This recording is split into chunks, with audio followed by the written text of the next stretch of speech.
Good day everyone, this is the podcast of Group 4 and I am Hara. And I am Brian Paeste. I'm Casey M. Lamigo. I'm Nicole Andrea P. Iberio. I am Lysel Guitar. I'm Alfredo Sabas. I'm Ken Eledia. I'm Mike Androsoria. I'm Jesse Hernandez. And we're going to podcast the topic of the power of voluntarism in modern society. Guys, pag narinig niyo ba yung salitang voluntarism, anong naisip niyo? Sa akin kasi pagka sinabi kasi voluntarism, ito yung parang tumutulong ka nang hindi humihingi ng kapalit. Tama. Oo. Kaya ba, ano bang idea niyo sa voluntarism? Tulad ng sinabi mo is walang kapalit. So, kapag sinabi kasi ng voluntarism, hindi lang ikaw yung nakikinabang din yung mga nasa society mo. So, ito yung sinasabing lang bayanihan, no? So, yun yung first idea ko sa pag narinig ko yung voluntarism. Ayun nga, since mga kabataan tayo, anong pinaka-role ng isang youth sa isang community service? Pag sinabi natin kasing youth, yung mga pausbong pala. Kasi ba yung mga, kasi nga diba sabi nga Rizal daw, yung kabataan pag-asa ng bayan. Nawa sa youth, paano ka mag-volunteer sa isang community? At paano natin ito mapapalago para sa ganun?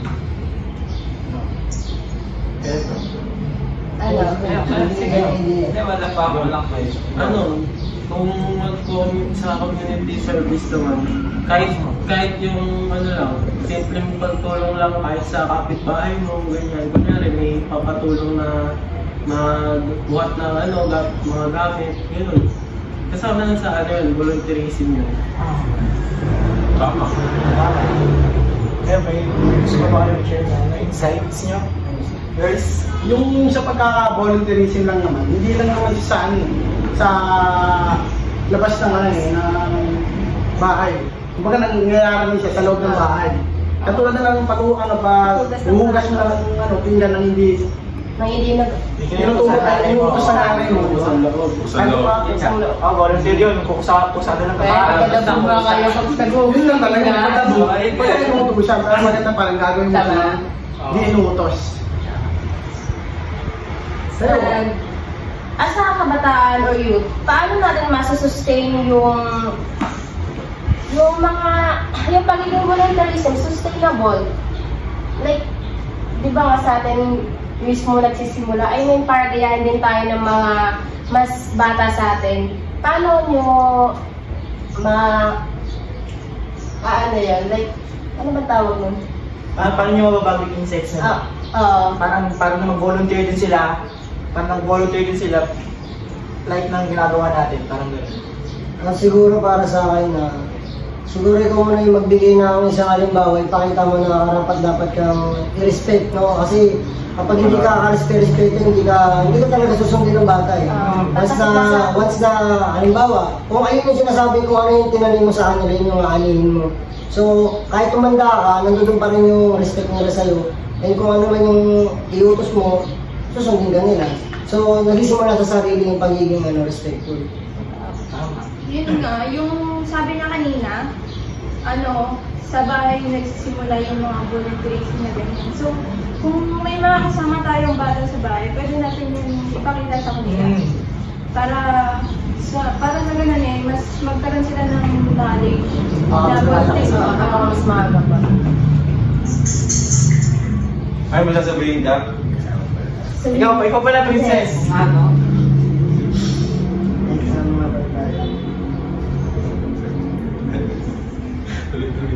Paano siya sabihin? Nahiya siya.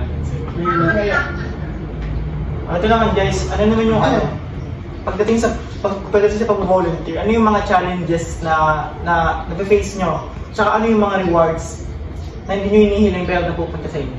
Kapalit ng volunteerism. Ang naman to. Ako, yung katulad ng kasi kanina bago ako pumunta dito eh. Meron akong pagbaba ko kasi ng bahay, meron kami kapitbahay na nagbebenta ng mga sari-sari store. Hindi niya naman kaya magbuhat yun. Kaya medyo natagalan ako. Matanda. Matanda. Hindi naman siya matanda, parang maraming isang buhat. Kaya tumulong muna ako doon bago ako pumunta dito sa atin. binigyan naman ako ng 20. Pero sa akin na nabigyan. Hindi mo Pero hindi mo naging hindi mo naman magiging kapalit. Kaya ano sila po sa Okay, reward Ito nga, huwag na eh. Binigyan mo, May bulsa. binigyan nila sa bulsa. Ay, kay sir, gusto ko marinig kay sir. Yung ano, Ano ulit yung pinakaano natin? yung ano po sir, mga challenges na face sa yung pinaka-reward na hindi mo na-expect na bumalik sa inyo. So yung challenges na nangyari sa akin, no, kung familiar kayo sa Taguig, meron kami tinatawag na POSO. Ito yung Public Order and Safety Office. Member ako noon, so volunteerism lang yung ginagawa namin doon. Kami yung namimigay ng mga pamaskong handog pag malapit na yung Pasko, kasama rin kami sa mga medical mission. So pinaka-challenges na encounter ko noon is yung mga nahawakan ko ngayon pila ng mga senior citizen, no? So pinapagalitan ako dahil gusto nila mauna yung isa. So pero pare-pares na naman sila senior. So ang pinaka doon challenge sa akin, sabahan mo yung pasensya mo. Pero after naman noon, parang luwag-luwag kasi sa pakiramdam na nakatulong ka sa talagang sa hindi na sa kapang sa mga talaga. So yung pinaka-reward, yung emotion mo. Masaya. Nakagawa ka. Ay, napulot na tulong. Okay, din yun, sir. Ikaw ano, Alfred? Hindi, ka naman. Hindi, wala pa akong experience sa mga pag-volunteer sa mga project. Wala pa akong experience ka naman. Na-experience ko lang is yung parang tumulong sa mga matatanda, ganyan. Like, hindi nila, pag may mga salad sa kasada, ganyan. Ayun lang yung experience ko. Barangay. Yung sa barangay, coordinated kasi sa SK. Tapos nag-i-guide kami ng mga tao para iboto sila. Tapos, ang reward naman na nakuha namin, nanalo naman po yung SK na Magaling kayo mag-challenge ka. Yan yung pinaka-challenges ko. pagod talaga. Tsaka yung like di ba di naman tayo parehas ng binoboto. Siyempre, Yes. may siraan talagang magagalaw. May magsabi talaga Kasi, siya. share mo na din sa akin, di ba nga nag-ano rin ako niya dati. Kung ano yung TPCRB, yung kinukuha nila yung mga, kumukuha sila ng mga volunteer sa mga church. Ako kasi, youth ako sa church. So kami yung nakuha nun. Kami yung pinadala para sa PPCRB. Kami mag-aayos ng voting, kami tagabantay, bibigyan ng pagkain sa mga sa mga front desk. Kami yun. So, yung pinaka-challenges din is yung, ayun nga, yung gaya na sinabi niya na iba-iba yung natin, yung binoboto natin. So, parang yung mga senior citizen doon, naniniwala sila na meron namin pinapanigan. Which is kahit wala namin talaga, wala kami sasabi na gano'n. Kaya, sa amin nila binubugyan yung galit nila. Kaya sa kanya yung stress ko. Pero yung pinaka-reward din naman doon namin is natapos namin ng maayos. Natapos namin ng kulang. Parang, ako naman. Diba, para sa akin yung pinaka-challenge, yung challenging sa pag-volunteer is, yun nga, pwede magsimula yung pag-volunteer sa bahay, diba? Yung iba na taken for granted na yung pag-uusap mo na tumulong, kunyari, araw-araw kang umuwi sa bahay ng magulo, ganyan. So parang, lagi kang linis na linis, ganyan, linis na umuwi sa panggan. Yung pinaka-challenge dyan is, yun nga, taken for granted ka. Pero yung reward naman kasi nun is para sa kanila yun. Para sa inyo rin. tularan ka. Saka sa bahay ninyo. Sarap mo pala maging kapatid. So, kita. Yung sa akin naman, yung volunteer ko rin is katulad lang din yung kay Brian. Yun din ako sa main church, and yung volunteerism naman doon is yung Christmas party namin, and magbibigay kami ng mga regalo sa bata.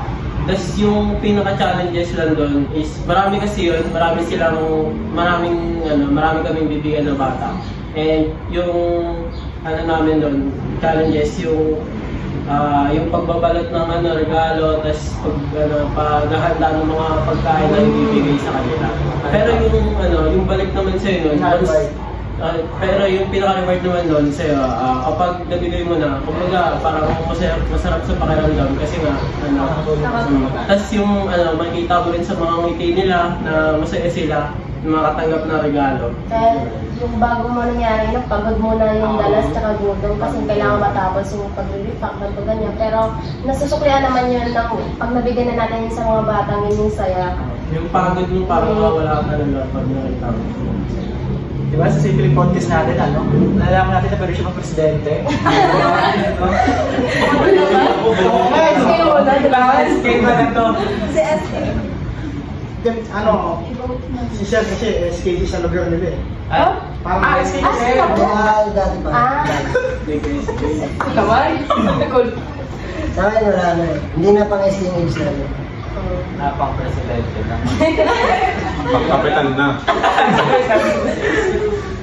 Sis, ikaw sis, may i-share ka ba? May share ka, Ses? Sige po.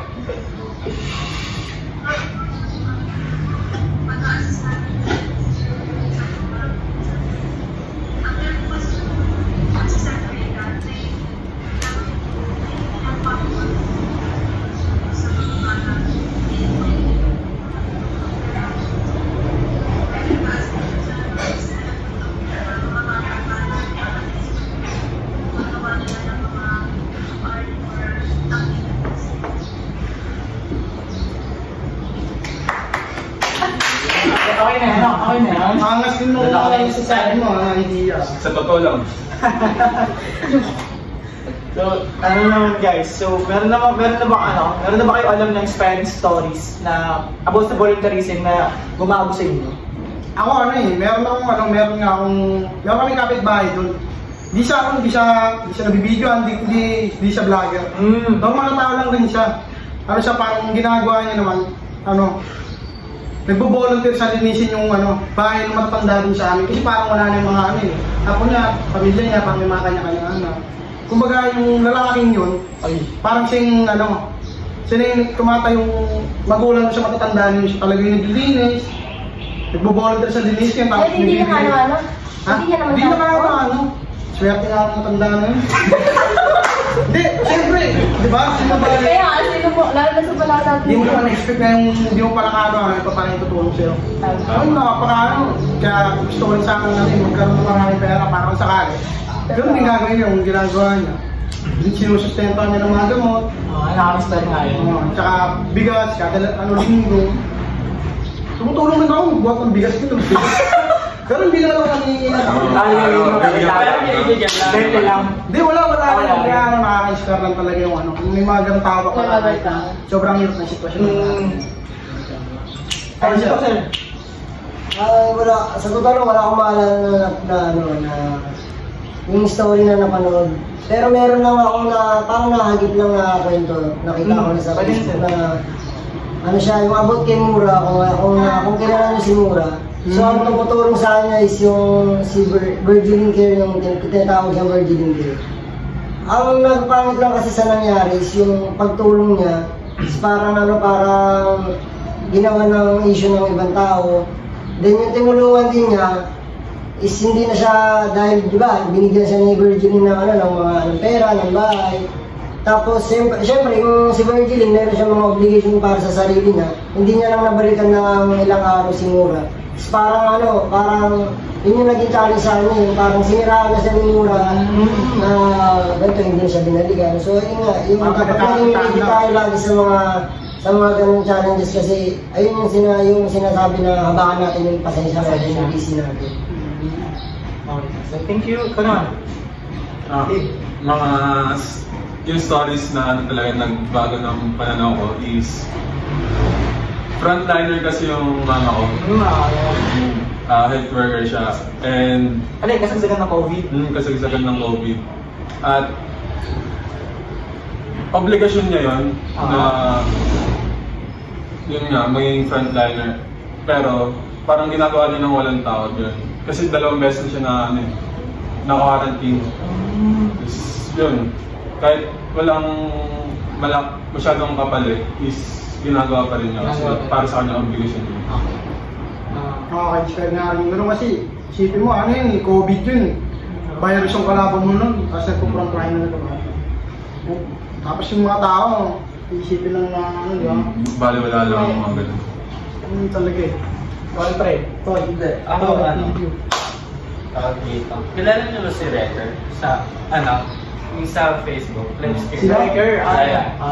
Pag nag-live stream siya before, sa live stream niya, may mga nasasabi siyang hindi magandang word, ganyan. Pero kapag merong mga disasters like bagyo, siya agad yung makikita mo sa mga posts niya na tumutulong siya, nag-aanap siya ng mga rescuers para sa, para tumulong, ganyan. Ayun, Nakasakahan pa sila, di ba? Hindi siya for a cause. Yeah, donation din. Nag-live stream siya for a cause. Tapos, inspire lang kasi, meron siyang influence para, makatulong sa ibang tao. Ayun. Ako meron ako. Yung mother ko kasi, mahilig siya manood ng videos sa sa Blue App. Then, yung mga napapanood niyang mga vlogger na mahilig sila mahilig nila ang kunin yung mga nakikita nilang homeless people.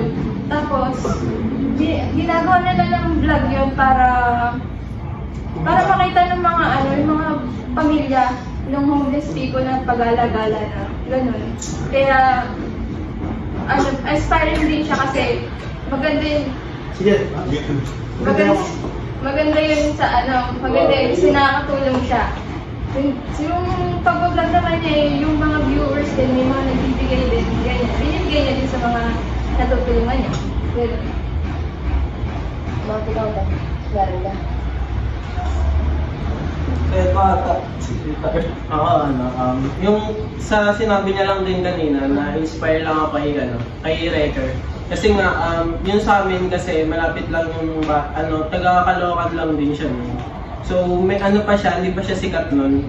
Tapos, one time nagkabagyo sa amin. Tapos, yung kasi namin, lugar kasi namin, meron siyang part na sa sapa. Tapos, pag umabaw yun, talaga, kumbaga hanggang mataas talaga yung baha, kumbaga hanggang dip-dip. Tapos, nung umulan na nun, parang nag-post na siya bigla ng sa Facebook niya na kailangan niya ng bongka na makikila. So yun, nakaka-inspire lang kasi nga kung sa oras ng mga sakuna, kung anong meron na matutulong mo, Binibigay niya. kung kaya mo ibigay na kung ano yung matutulong mo sa kapwa mo, ibigay mo. Pero syempre hindi lang siguro lahat, Dapat yung sakto pa lang din.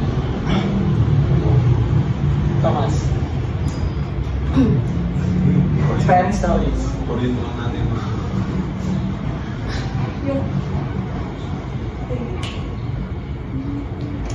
Ako, dagdag ko na lang din, no? Yung Kinesan one. Iba kasi nagbaha doon di ba? Nagkaroon ng bagyo. Isa rin hindi naman ako sa parang naging volunteer natin kasi ako. Isa ako sa lumalangoy nun parang ng pagkain. Kasi nga, sobrang taas talaga ng baha doon tol. Hindi mo kakayanin, parang kahit marunong ka kasi, hindi mo kami hindi naman taga San Juan. Kumbaga yung kaibigan mo kasi, parang nangangailangan na naman kasi taas na talaga ng bahay. Third floor. Ikaw ba? Itinigil mo ba lang? Hindi talaga to. Kasi pababa yung lugar nila pababa. Kalsada na. Isa sa lumanong doon to, parang nabigyan sila ng pagkain. Kasi pero may dala naman akong nung balde. Ganun yung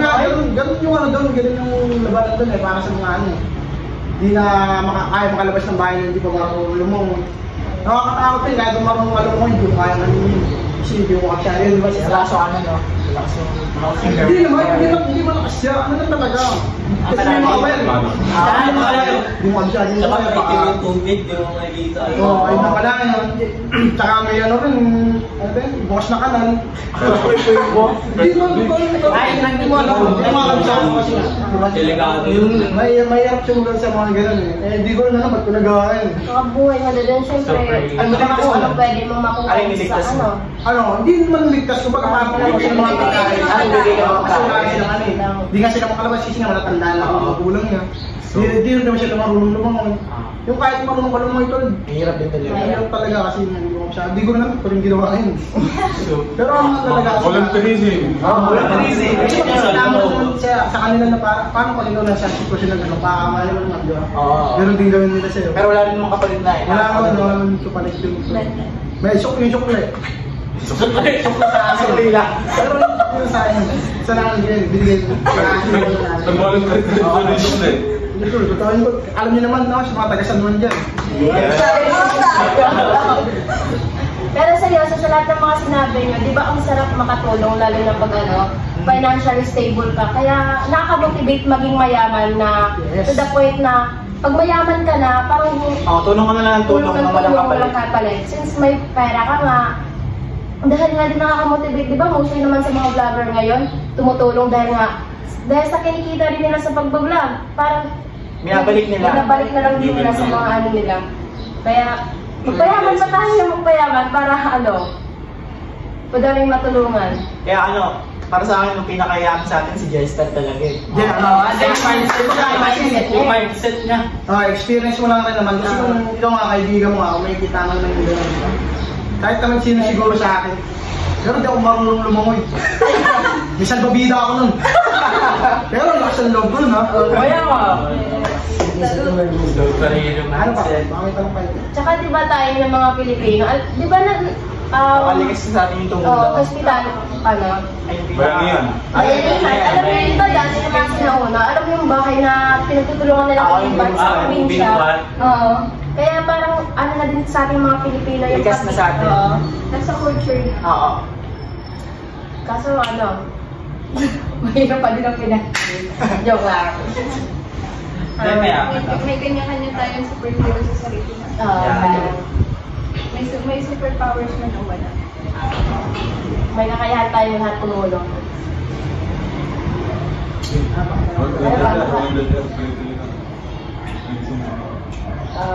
Ikaw, Ang tanong Oo. Maraming pa daw share. Hindi ako, sige. Ito, share ko na rin ito. Kasi meron nga yung sa amin na parang yung aso talaga nakakali na eh. Ay, asa. Oo, kasi nga siya, parang yung iniwan talaga siya doon. Iniwan talaga siya. Sa inyo yan? Hindi, doon yung sa lugar namin. Sa lugar lang namin. Iniwan na siya.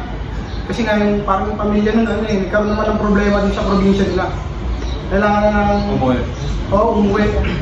Yung aso doon doon, nakatali lang, hindi pinapakain. Ang ginagawa ko lang doon, natingin. Pero biglang ko ako sa isip ko, uy, tulungan ko yan. Hindi ako. Pero syempre, di ba? Hindi natin alam, may nakakasong kaso, di ba? Hindi, kasi meron na nakikita ka, pero hindi naman talaga ginagawa ng paraan. Yung mga kahit na alam mo na yung tamang gawin, hindi mo pa rin ginagawa, di ba? Mga walang pagpupusa. Uy! Ganyan, sir. Ito si Chef, SK. Hindi siya yung mga pagpupusa. Hindi, baka yung ba may share pa? Ay, share ka kayo guys. Ikaw, may share ka ba? Oo nga. Ikaw, hindi ko pa sasabihin. Oo, salita ka. Ito naman, parang hindi naman siya, go volunteer naman, pero may kapalit naman kasi since nag-apply naman ako. Alam niyo yung sa peso kuya? Okay. Sa mga student, employment, sa Taguig. Tapos na-assign kasi ako dun sa, para siyang sa health center. So, parang yung ma-encounter mo dun, mga matatanda, bata, buntis, etc. Iba't ibang Pero andun yung parang andun yung realization na ang hirap palang pag ganito yung katulad ng mga midwife natin, doktor, then yung mga nasa official ng barangay na iba't ibang klase yung mga kasalamuhan nilang tao, then yung lang nila, yung dedication na magpatuloy sa trabaho, since though nagkakasahod naman sila, pero di ba di naman talaga yung iba nagtatagal sa mga ganong Hindi naman ganun kalaki yung sa akin. Kaya nga. Parang ginagawa na nila para makatulong. Oo. Tsaka yung dedication nila na makatulong sa ibang tao. Pero andun yung point mo na, what if, dahil nga din sa Pinas nga, parang yung ibang official natin, parang hindi masyadong nabibigyan ng acknowledgement when it comes to salary. Kaya, di ko din naman masisisi kasi depende naman sa, lalo na yung mayaman yung Pinas sa sa ekonomiya kasi hindi lang na ng tama. Parang andun yung reality hits different talaga pag andun ka na sa sitwasyon na yun. Kumbaga hindi mo tinitignan yung hindi mo iniisip na sumasahod ka. Ang pinaka-point mo doon sa sinasabi mo is nakakatulong ka. Wala kang pakialam sa sahod. Katulad ng experience ko nga dyan sa Poso. Meron kaming allowance, so 1 month nasa 4K yun. Pero hindi namin iniisip yun. Ang point namin kasi bantay ako ng school. So yung mga kaligtasan ng estudyante halaga elementary, bantay kami sa loob. Parang kami school guard pero buong labas kami, school vicinity sa labas kami. Kapag may lalabas na estudyante, bawal mo na kami magpatawid ng mga sasakyan. So yun, wala kaming pakialam sa sahod, sa nakakatulong kami. Kasi yung rin naman is nadadagdagan din yung kakayanan natin kaibigan. Tsaka yung sahod, bonus na lang yun, sir. Bonus na lang yung sahod talaga. Ganda, no? Ang ganda ng mga experience na nangyayari sa akin, no? Tsaka ang sarap yung magmalaki yung sarili namin na nakakatulong tayo. Tsaka kahit nagagawa mo yung mga ganyan, parang na-adapt ko na siya. Once na mangyari yung ganung sitwasyon, alam mo na kung paano. Tsaka kung paano mo siya tuturo sa iba. Kahit yun siya ituro kasi volunteer. For the word itself, volunteer. Yung kasi parang na ngayon yan wala na masyadong volunteer, parang naghihingi na talaga lahat ng kapalit Parang kahit nga nakikita na, hindi pa rin talaga ginagawa. Hanggat di na ako kaya escape. Hindi kasi siguro sa sinasabi mo, marami lang nag-iingat kasi meron sa ating katulad yung sinasabi. Bawal magbigay ng limos, bawal din magpalimos. Ang kasabihan natin. Kasi maraming, lalo na ngayon, yung mga scammer, mga modus. Na hindi sila nagdadamot, kasi tayo mga Pilipino talaga is matulungin tayo. So nag-iingat lang tayo kasi alam naman natin kung baga advance thinking tayo kasi may mga ganyan na hindi natin alam. Yung isa, nanghihingi ng limos, kasama niya pala kung nasa kabilang side mo, tinanakawan ka na pala, di ba? So may mga ganun talaga, senaryo na nangyayari talaga. Totoo yun. So ingat lang, hindi basta-basta tayo pwede magbigay. Kaya nga merong proper way para makapagbigay tayo ng tulong, di ba? Which is number 1 sa barangay. Okay. Yun. So yun yung ko lang, napapansin ko lang. Kailangan din ng awareness sa sarili. So meron pa ba tayong Wala na ba? Last na yun, Wala na. Anong mga moral lesson yan sa mga nangyaring Ako, yun naman yung lesson ko. Kumbaga kahit yung mga ginagawang pagbabolunteer, ma-adapt pa naman siya once na dumating yung pinaka-sitwasyon. Ikaw, kagawad. Ikaw ba naman ngayon? Ako ba mayor na? Sir, siyempre, kasi marami ka na rin experience yung mga ganyan. Sa dami ko naman na-experience, medyo nakalilimutan ko na iba eh. So, moral lesson is, ayun nga, maging aware tayo, hindi basta-basta tayo tumulong kasi marami na sa panahon ngayon, iba na talaga. Yeah. moral lesson. Next, Lahat tayo magsigan. Moral lesson ko is, like, pag tumulong ka, ma-adapt mo siya sa real life. Ganun. Basta, ayun, tumulong ka lang. Yung sa akin naman, yung magiging lesson lang sa akin is, parang gusto mong maging protektahan lagi kapag may na kailangan kung ano yung kailangan mo ibigay, ay kung ano yung kaya mo ibigay mo. And the way na ginagawa mo yun is maka-inspire ka din sa iba na tumulong din sila sa atin. Para sa akin naman, yung kindness. May babalik talaga sa'yo pag mabuti kang tao. Good karma. Yeah. Sa akin tumulong ka sa tao kung nakakailangan, gano'n. Para lang din naman sa atin. So para sa akin, syempre yung pinaka-moral lesson doon is yung tulad ng sinabi ni Vitar na pag tumulong ka, tutulong siya sa iba nang walang kapalit. So para nag-i-spread yung tinulong mo na nakakatulong sa community para mas maging better. Naging role model. Para nagiging role model yun. So that's the volunteer work. Sa akin naman, yung words lang, huwag humingi ng kapalit. Ayan. Kusang loob. Sa'yo. Siya na. Hindi, Ayun na, support good na ako. girl. Support si ano. Guys, that's it. It's a Thank wrap. you. Thank you.